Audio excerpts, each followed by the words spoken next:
নমস্কাৰ এই বিশেষ বাৰৰ সৈতে ষ্টুডিঅ'ৰ মজিয়াত মই লিপিকা 27 আগষ্ট মঙলবাৰে খলমখণ্ড প্ৰাথমিক স্বাস্থ্য কেন্দ্ৰত ৰাষ্ট্ৰীয় বাল সুৰক্ষা কাৰ্যালয়ৰ অধীনত বিভিন্ন বিভাগৰ বিশেষজ্ঞ চিকিৎসকে 20 বছৰৰ তলৰ যুৱক যুৱতী কিশোৰ কিশোৰী তথা শিশুসকলৰ স্বাস্থ্য পৰীক্ষাৰ এটি স্বাস্থ্য শিবিৰ অনুষ্ঠিত কৰে নিউজ নাওৰ এক বিশেষ প্ৰতিবেদন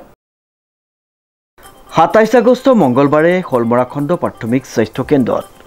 ৰাষ্ট্ৰীয় বাল সুৰক্ষা কাৰ্যক্ৰমৰ অধীনত বিভিন্ন বিভাগৰ বিশেষজ্ঞ চিকিৎসকে 20 বছৰৰ তলৰ যুৱক যুৱতী কিশোৰ কিশোৰী তথা শিশুসকলৰ স্বাস্থ্য পৰীক্ষাৰ এটি স্বাস্থ্য শিবিৰ অনুষ্ঠিত কৰে উল্লেখযোগ্য যে স্বাস্থ্য বিভাগৰ জিলা যুটীয়া স্বাস্থ্য সঞ্চালক বিশিষ্ট চিকিৎসক ডক্টৰ দিলীপ দেৱ শৰ্মাই 27 আগষ্ট মঙলবাৰৰ পুৱা এটি শুভক্ষণত উক্ত স্বাস্থ্য শিবিৰটি উদ্বোধন কৰে ইয়াৰ লগতে জ্যেষ্ঠ সাংবাদিক ৰমেন শইকীয়াই বন্তি প্ৰজ্বলন কৰি উক্ত শুভকৰ্মৰ শুভাৰম্ভ কৰে অনুষ্ঠানটিৰ শুভাৰম্ভৰ পিছতেই বিশিষ্ট চিকিৎসক গণেশ শৰ্মা ডক্টৰ অচ্যুত বৰুৱা ডক্টৰ বিপুল কুৰ্মী ডক্টৰ আজিম সেলিম ডক্টৰ ধ্ৰুৱজ্যোতি বৰা আৰু ডক্টৰ ৰাহি দত্তই শিশুসকলকে মুখ্য কৰি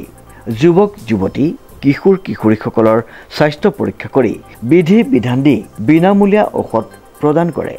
স্থানীয় ৰাইজে উক্ত স্বাস্থ্য শিবিৰটিৰ পৰা উপকৃত হোৱা বুলি আমাক জানিবলৈ দিয়ে উক্ত স্বাস্থ্য শিবিৰটি সুকলমে অনুষ্ঠিত হোৱাত সহায় সহযোগিতা আগবঢ়োৱা সকলোকে মহকুমা স্বাস্থ্য বিষয়া ডক্টৰ ৰঞ্জুমণি পাঠকে আন্তৰিক ধন্যবাদ জ্ঞাপন কৰি আগলৈও এনেদৰে সহায় সহযোগিতা কামনা কৰে ব্যুৰ ৰিপৰ্ট নিউজ নাও।